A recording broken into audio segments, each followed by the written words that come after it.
Hey, hey, hey! Good morning! Ano yung requirements para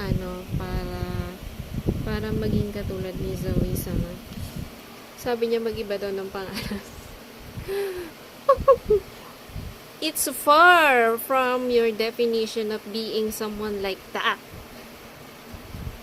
Na iniba mo lang yung pangalan mo na sinabi mo, ay, ito na yung bago kong pangalan. Don't be so naive. It's an act, or if you say it's official, hindi ikaw yung magsasabi. Alam mo kung ano yung mga requirements kung paano maging katulad ng sinasabi mo. Hindi ko sasabihin kasi hindi siya official, or hindi ako kasapi sa kung saan or whatever na sinasabi mo. Kasi in professional setting, hindi siya na-practice, or wala siya, lang siya as in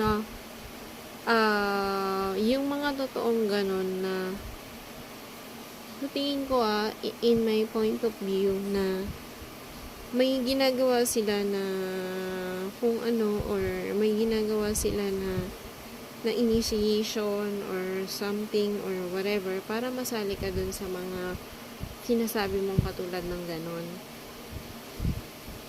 Pero kasi ako, wala, I refuse to practice, or I refuse to do what I know na requirements para doon. So, hindi ako kabilang doon. No? Kung pinipilit mo sa akin na kabilang ako doon, or whatever, hindi siya, ikaw lang yung nagsasabi nun sa akin. Sorry, pero hindi ko siya ina-accept as dahil sinabi mo lang, or dahil narinig ko lang, or dahil narinig lang ng iba. Hindi siya accepted. Hindi siya yung norms, or hindi siya yung pinapractice, or kung halimbawa nakasalamuha ako ng ganon, or may kaibigan ako na ganon, it doesn't mean na magiging ganon din ako.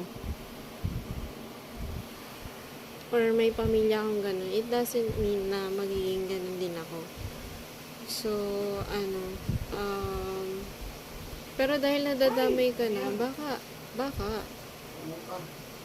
lang.